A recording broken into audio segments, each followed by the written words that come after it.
अस्सलाम वालेकुम डिफेंसर्स friends, defence updates में बात करेंगे तुर्की के नए 925 हेलीकॉप्टर्स पर। इसके अलावा शुमाली कोरिया का बैन बरआज़मी मिसाइल का एक और तजर्बा, पोलिश एयर फोर्स के लिए F-35 की असम्बली, ईरान की फ़ौज के लिए 1000 नए वेपन्स, TFX की अपडेट, जनूबी कोरिया और यूक्रेन समेत दीगर अहम बैन अवी दिफाई खबरें भी इस वीडियो में शामिल होंगी। So let's start.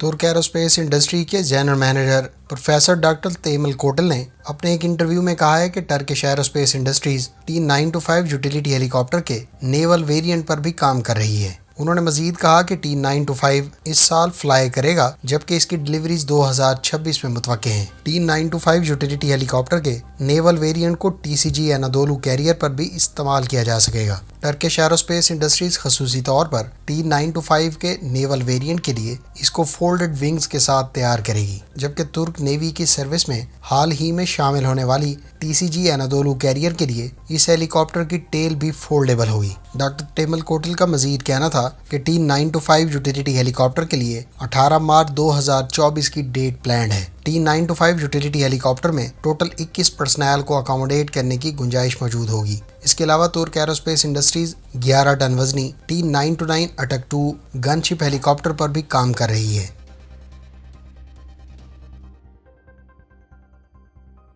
Friends, south Korea के बारे में इतलात हैं कि उसने अमेरिका को 5,155 मिलीमीटर के आर्टिलरी राउंड्स फरोख्त करने की बजाय बतौर कर्ज देने का फैसला किया है। साउथ कोरिया की जानिब से इन आर्टिलरी एम्यूनिशन को फरोख्त करने की बजाय लोन पर देने का फैसला बुनियादी तौर पर इस मकसद के लिए किया गया है कि इस एम्यूनिशन को यूक्रेन जंग में इस्तेमाल ना किया जा सके। इधर अमेरिका की जानिब से जो आर्टिलरी राउंड्स साउथ कोरिया से अक्वायर करने का फैसला फरवरी में किया गया था, इसकी बुनियादी वजह यह है कि अमेरिकी हुकूमत ने US आर्मी की सर्विस में मौजूद तकरीबन 1,155 मिलीमीटर के आर्टिलरी राउंड्स स्टॉक्स में से यूक्रेन को फराहम किए हैं। लिहाजा इस स्टॉक को फुलफिल करने के लिए अमेरिका ने फरवरी में साउथ कोरिया से 5 लाख आर्टिलरी राउंड्स अक्वायर करने का फैसला किया था।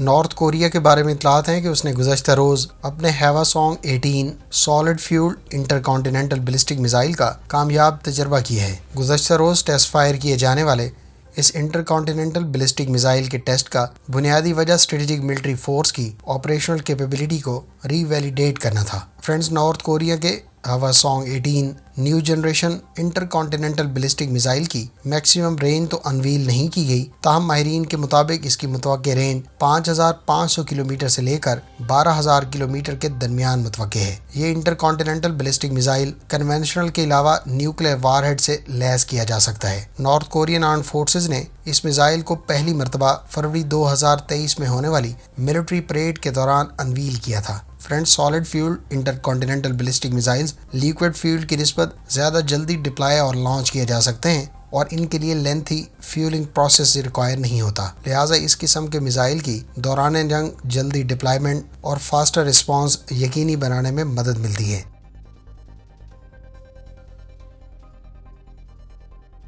फ्रेंड्स, यूक्रेनियन आर्म्ड फोर्सेस के बारे में इतलात हैं कि उसने रशियन ट्रूप्स के ज़ेरे इस्तेमाल उन T-90A मेन बैटल टैंक्स को US के हवाले किया है जिन्हें रशियन आर्म्ड फोर्सेस ने दौरान जंग तर्क कर दिया था। यूक्रेनियन ट्रूप्स ने रशियन आर्म्ड फोर्सेस के ज़ेरे इस्तेमाल T-90A मेन बैटल टैंक कुछ अर्सा पहले कैप्चर किए थे, जिनको हालिया दिनों में US आर्म्ड फोर्सेस के हवाले किया गया है। यूक्रेनियन आर्म्ड फोर्सेस का दावा है कि उसने तकरीबन 440 Russian main battle tank capture किए हैं, जबकि 650 से ज़ायद कॉम्बैट व्हीकल्स भी यूक्रेनियन आर्म्ड फोर्सेस के हाथ लगी हैं। ताहम आज़ाद ज़राए से इन दावों की तस्दीक नहीं हो सकी।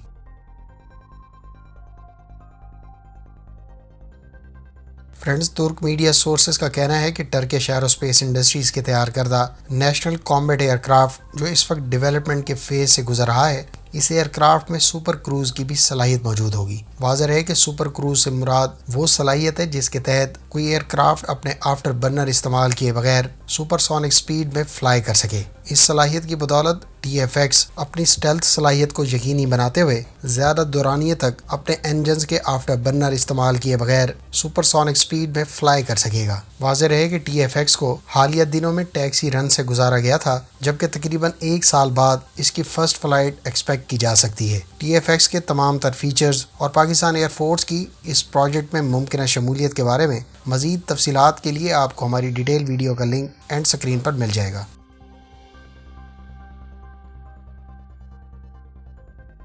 فرینڈز، ایرانین آرمی کے بارے میں اطلاعات ہیں کہ اسے تقریباً 1000 new equipment, combat gear, missiles اور وہیکلز فراہم کیے گئے ہیں۔ کیسپین نیوز کے مطابق ایرانین آرم فورسز کو ان 1000 نیو اکوپمنٹ سسٹمز میں کامبیٹ گیئر، میزائلز اور وہیکلز کے علاوہ الیکٹرانک وارفیئر سسٹمز جس میں air to surface Almas missile بھی شامل ہے، اس کے علاوہ کچھ ڈرونز فراہم کیے گئے ہیں۔ مزید تفصیلات کے مطابق حالیہ اکوپمنٹس میں سرفیس ٹو سرفیس میزائلز اور ہیلی کاپٹر سے فائر کیے جانے والے 8 کلومیٹر رینج رکھنے والے میزائلز بھی شامل ہیں۔ واضح رہے کہ ایرانین آرم فورسز نے حالیہ دنوں میں موبائل وہیکل سے لانچ کیے جانے والے کیماکازی ڈرون کو بھی انویل کیا تھا، جو تقریباً 500 کلومیٹر کی رینج رکھتا ہے۔ اس کیماکازی ڈرون کو میراج 532 کا نام دیا گیا ہے۔ یہ 12,000 فیٹ کی بلندی پر پرواز کرنے اور 3 گھنٹے تک فضا میں رہنے کے ساتھ ساتھ 50 کلومیٹر کے وار ہیڈ کے ساتھ مختلف اہداف کو پن پوائنٹ ایکوریسی سے نشانہ بنا سکتا ہے۔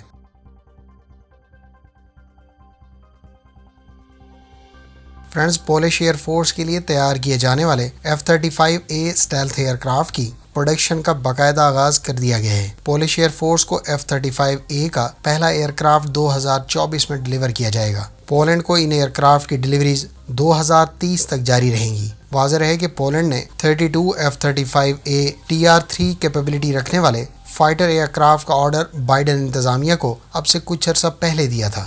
فرینڈز، پولینڈ اپنی آرم فورسز کو میسیولی اپ گریڈز کے پروسیس سے گزار رہا ہے، جس کے تحت وہ نہ صرف بہت سی آرمر وہیکلز، ٹینکس اور آرٹلری سسٹمز خرید رہا ہے، بلکہ حالیہ دنوں میں ڈرونز کے علاوہ فائٹر ایئر کرافٹ کی ایکوزیشن کا بھی پلان ہے۔